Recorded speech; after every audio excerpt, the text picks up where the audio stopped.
Assalamu alaikum, second year.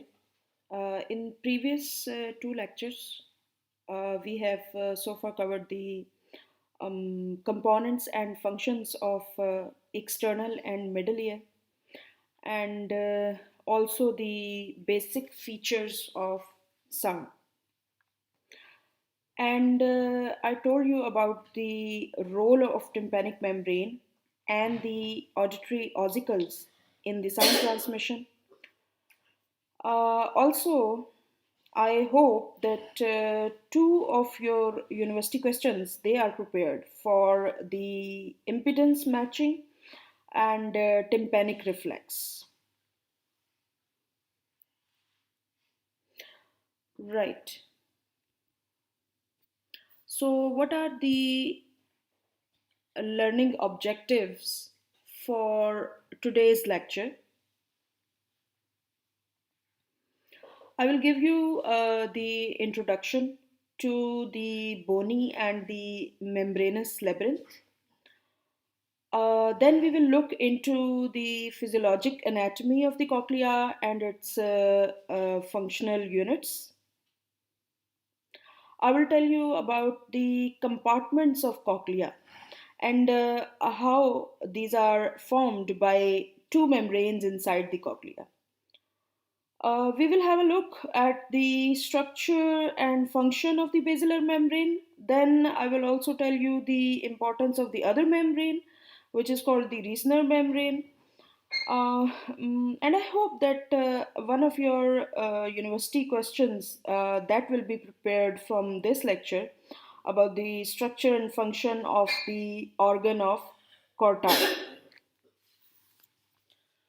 Um, then also I would like you to enlist the differences between inner and outer hair cells and know that what are the stereocilia. And finally, we will super focus on the cochlear innervation and its fluids, including the endocochlear potential, along with the mechanism for the generation of this endocochlear potential. So let's start with today's lecture. You see, it is about the inner ear, which is also called labyrinth. And in this labyrinth, uh, you see there is cochlea, which is the sense organ for hearing. I told you that our ear it performs dual function. One is hearing and the other is equilibrium. So the sense organ for hearing is cochlea, while that of the equilibrium that is vestibular apparatus. Now the labyrinth means the inner ear that consists of two structures, or you can say layers, the bony labyrinth and the membranous labyrinth. Right. Bony labyrinth is the series of cavities or channels which are present in the petrous part of the temporal bone. And membranous labyrinth that is situated inside the bony labyrinth. The space between the bony and the membranous labyrinth that is filled with a fluid which is called perilymph, or the other name for this fluid that is periotic fluid.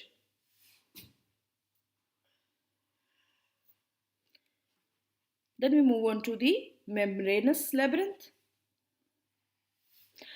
Uh, the membranous labyrinth that is formed by membranous tubules and sacs, and it contains endolymph, right? The bony labyrinth, this was containing the perilymph, right? The space between the bony and the membranous labyrinth that contained perilymph, while the membranous labyrinth it contains endolymph. Now, this endolymph this is also called otic fluid, and a special characteristic of this endolymph is the level of the potassium ions which is present in it, and that level of the potassium ions that is very high. Okay. Now, this membranous labyrinth it consists of two portions. One is the cochlea and the other is vestibular apparatus. And I told you that cochlea is responsible for hearing, while the vestibular apparatus that is for the equilibrium. Here, as far as hearing is concerned, we will focus on the cochlea. So, first of all, uh, we look at the physiological anatomy of the cochlea. You see that cochlea is a coiled structure. It is pea-sized and snail-shaped coiled structure, and it forms the hearing portion of the inner ear. This cochlea it lie in the temporal bone, and basically it is a tube which is around 35 millimeter long, but that tube is coiled and it makes 2 and 3/4 turns.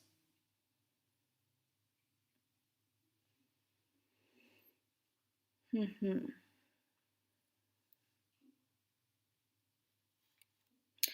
Okay. um, right.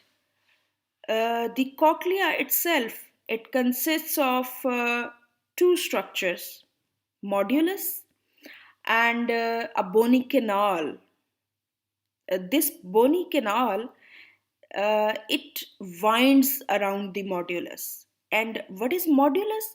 Modulus basically it is the central axis, and this axis is in the form of cone. Uh, a cone which is formed by the spongy bone, right? Uh, so modulus basically is forming the central axis around which the bony canal it winds, right?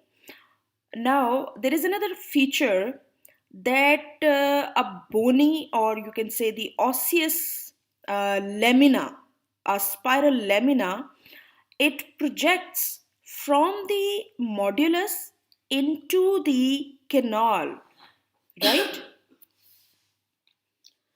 So this is the structure of the cochlea, right? So we move on to the functional units of the cochlea, which are organ of corti, striae vascularis, and spiral ganglion. The details of which I will tell you one by one.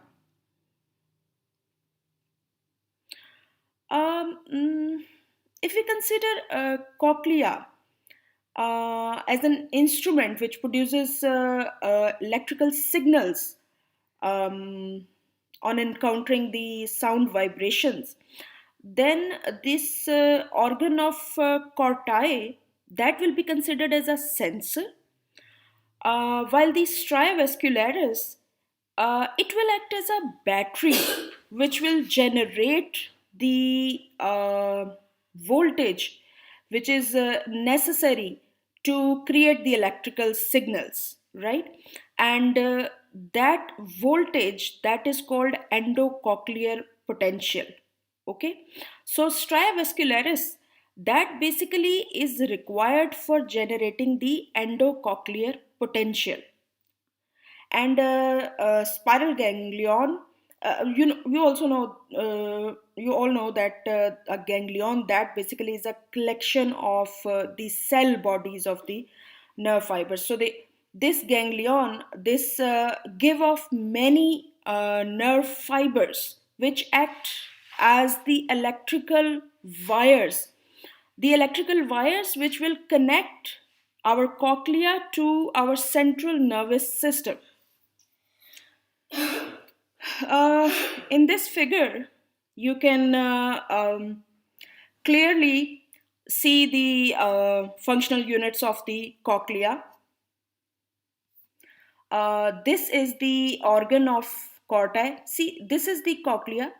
If we take a cross section of any part of cochlea, so inside the cochlear tube, inside the canal, we can see that here lies the organ of corti, and this is the spiral ganglion, which gives off the nerve fibers, and these nerve fibers, they are going to connect our cochlea with the CNS, right? And this part, the organ of corti, now this acts as a sensor. So if there are any changes, or if there is any stimulus in the form of these sound vibrations, then these sound vibrations, they will be detected here in the organ of corti. And this organ of corti, with the help of the hair cells, it will generate the electrical signals. In generating these electrical signals, one thing comes in handy, and that is the endocochlear potential. And for that endocochlear potential, this stria vascularis, this helps the stria vascularis because it generates the endocochlear potential. Because of this voltage, the electrical signals, they are generated in response to these sound vibrations, and then these signals, they are carried by the nerve fibers which are coming out of this spiral ganglion. You can see here this organ of corti, that it is mainly it is depending on the hair cells. These are the hair cells, the blue colors, and these hair cells, they have stereocilia. Now the movement of these stereocilia, that causes the generation of the electrical signals, which are picked by the sensory fibers, and then they are taken to the central nervous system. Right. So you can see that this cochlear tube, this has been enhanced here, and you can see that there are different cavities or chambers which are formed inside the tube, even the cochlear tube. So let's focus on these channels or cavities, or you can say the compartments.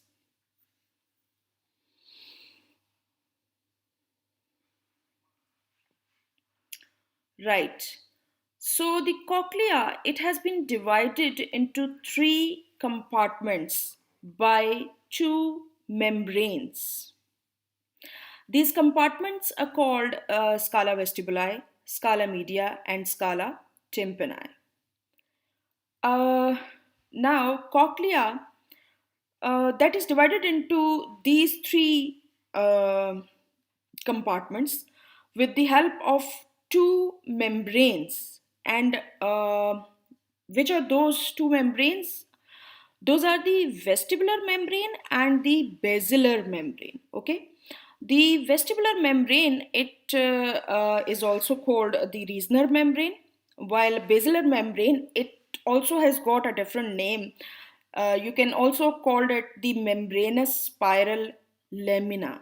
Okay, it is different from the spiral lamina, which was the osseous spiral lamina. You see, there was a bony lamina. Lamina mean anything which is layer like. So the osseous lamina that was projecting from the modulus, and where the bony lamina, the osseous lamina ends, this membranous lamina it starts. It is the continuation of that bony or osseous lamina. Well, we are talking about the compartments of cochlea, which are three. That is Scala Vestibuli, Scala Media, and Scala Tympani.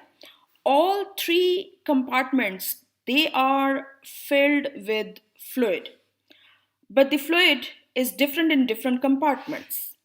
Scala Vestibuli and Scala Tympani, they contain the perilymph, while the Scala Media, it contains the endolymph, right? Uh, and the basilar membrane that lies between the scala tympani and scala media. Okay, so let's have a closer look at the basilar membrane. Right,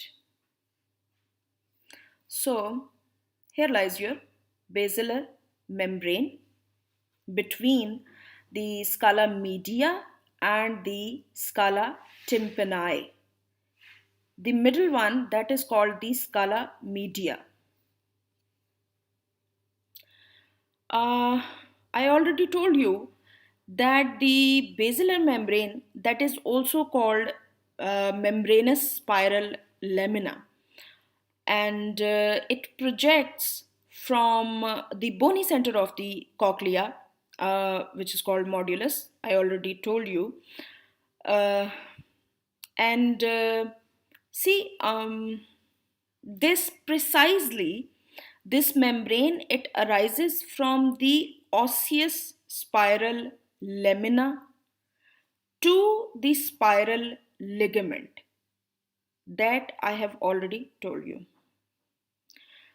So we will have a look at the structure of this basilar membrane, because it is important that you understand this structure, that how the fibers of the basilar membrane, they are excited, they are moved, and their movement that results in the generation of the electrical signals from the hair cells, which are carried to the CNS. Right. So it is important to understand the structure of the basilar membrane. See, this basilar membrane, it's a fibrous membrane. It means that it is made up of the fibers. It contains 20,000 to 30,000 fibers. Uh, these fibers, they are stiff and elastic reed-like structures. You know what is reed-like? These are the reeds. Uh, these fibers of the basilar membrane, they they vibrate like the reeds of the harmonica upon the arrival of the sound vibrations. So this is how these fibers, they show movement, and their movement that results into the movement of the stereocilia, which are present on the hair cells, and this is how the electrical signals, they are generated in the hair cells, and then they are transmitted to the CNS. So the mechanical sound vibrations, they result into the generation of electrical signals by the hair cells, and hair cells, they are lying on top of this basilar membrane. So in whatever area the fibers of the basilar membrane, they are moved, they will result in the generation of the electrical signals in that particular area. in the hair cells of that particular area. And this is how uh, the basilar membrane that is involved in hearing. Now the arrangement of these fibers, that is very particular on this basilar membrane. At the base of the cochlea, the basilar fibers, they are short and they are thick and stiff, okay? While at the apex of the cochlea, the fibers, they become thin and long.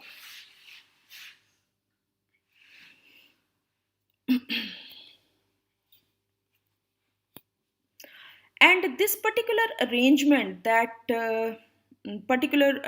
of the fibers and the difference in the structure of the fibers, that is also important, because this leads to the differentiation between different frequencies, because the fibers which are present at the base, they are moved with a different frequency, while which present on the apex, they are moved with a different frequency. So this is how the CNS, it comes to know that what kind of frequency it has been heard by the ear, only by knowing that which part of the basilar membrane it has been stimulated. So this is how the basilar membrane is important in hearing. Um, it performs these functions. First of all, it causes the separation of the perilymph and the endolymph, because I already told you that it is situated between the scala media and the scala tympani. Scala media, there is endolymph, and in the scala tympani and vestibuli there is perilymph. So it causes the separation of these two type of fluids, because their chemical composition, that is also different. Then it provides a base for the sensory cells. And which are those sensory cells? These are the hair cells which are present in the organ of corti. And you can see in this figure that the organ of corti, that is lying over the basilar membrane. So it means that this basilar membrane, that is providing a base for the sensory cells for hearing. It is providing support to the hair cells. And then a very important function it performs is the frequency dispersion along it. As I told you, that the fibers of the basilar membrane, they show a different organization and different structure, uh, which is different at the base from that at the apex. And different kind of frequencies, they cause the movement of these fibers. Only a particular frequency, it will stimulate, or it will cause the movement of the fibers at the base, which will not cause the movement of the fibers at the apex. So this is how the basilar membrane, it serves for the frequency dispersion along its whole length. Right. Wait.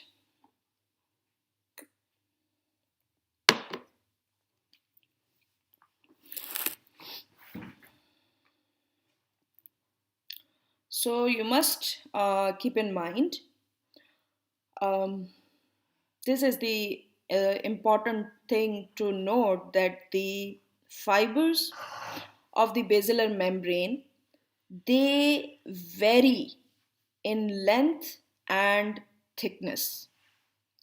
Those nearest the oval window, means at the base of the cochlea, Those fibers are short and stiff, while those near the cochlear apex they are long and floppy.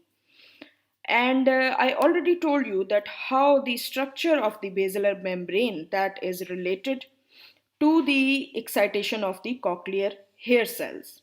That you see the sound vibrations they will cause the movement of the basilar membrane, and the fibers in a particular region of the basilar membrane, those will show vibration, they will be stimulated, and ultimately the hair cells, the cochlear hair cell present in that part of the organ of the corti, they will be stimulated, and then they will cause the generation of the electrical impulses. So this is how the mechanical vibrations, the mechanical sound vibrations, they will be converted into electrical signals. uh, the basilar membrane, it is very important. The other membrane, there were two membranes which were making three compartments in the cochlea. The other membrane, that is the Reasoner membrane. The Reasoner membrane, it is placed obliquely between the upper surface of the osseous spiral lamina and the upper part of the spiral ligament, right? This one is your Reasoner membrane. And Reasoner membrane is very thin. It means that it is very easy to cause the movement of this membrane. It is easily moved in such a way that it doesn't obstruct the passage of the sound vibrations from the Scala Vestibuli to Scala Media, right? Because of the thinness of the Reasoner membrane, there is no hindrance in the transmission of the vibrations from the this uh, Scala vestibuli to Scala Media. So whenever the vibrations they are going to be produced in the Scala vestibuli, they will be transmitted to the Scala Media, and ultimately that will result also in the movement of the basilar membrane. uh, and since it is the membrane is very thin, for this reason the Scala vestibuli and the Scala media, they are considered to be a single chamber. All right. Now, what is the importance of the Reasoner membrane? Basically, it maintains a special kind of fluid in the Scala media, which is required for the normal functioning of the hair cells. I already told you that the uh, Scala media, it has endolymph, while the vestibuli and the tympani, they have got the perilymph, and the chemical composition that is different from each other. So that Reasoner membrane, that is also causing the that is also responsible for the separation of these two fluids, and then the Reasoner membrane, it maintains this endolymph in the Scala media, because if the fluid uh, is mixed, or if the fluid is not endolymph in the Scala media, then then it will mess with the endocochlear potential, which is the voltage which is necessary for the generation of the electrical impulses. And now we will look at the compartments of the cochlea. First of all, the Scala vestibuli. Now, this Scala vestibuli that lies above Scala media. Here is the Scala vestibuli. You see, this is the whole cochlear tube, partially uncoiled, and these are three chambers: the Scala vestibuli, Scala tympani, and Scala media. So the Scala vestibuli, it lies above the Scala media. Okay, and it arises from the oval window. Here you can see the oval window, and then this chamber, it follows the osseous canal up to the apex, and at the apex of the cochlea, it communicates this scala vestibuli, it communicates with the scala tympani through the helicotrema. Helicotrema, basically, it's an opening. uh, so this scala vestibuli, a compartment of the cochlear canal, it goes all the way from the base to the apex, and at the apex, it communicates with the scala tympani through the helicotrema.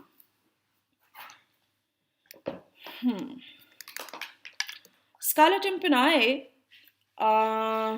that lies below the Scala Media, and it goes parallel all the way up to the apex, and then it is communicated by the Scala Vestibuli through the helicotrema, and then it starts at the helicotrema, and then it ends at the round window, right?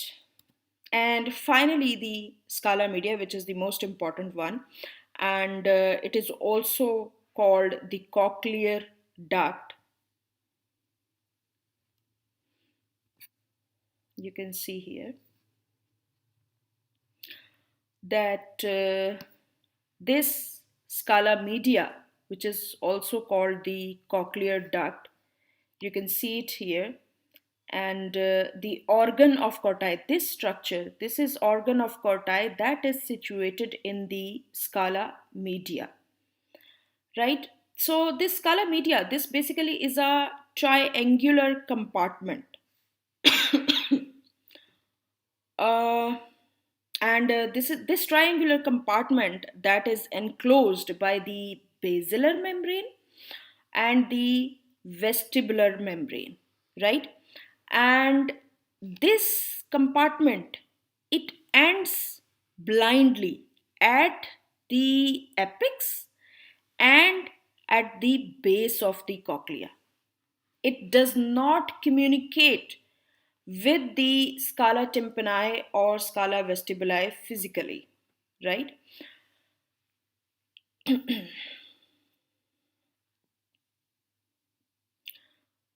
So I told you that the cochlea, it has three functional units. One is the organ of Corti, then there was spiral ganglion, and an important functional unit of the cochlea was stria vascularis. So what is stria vascularis?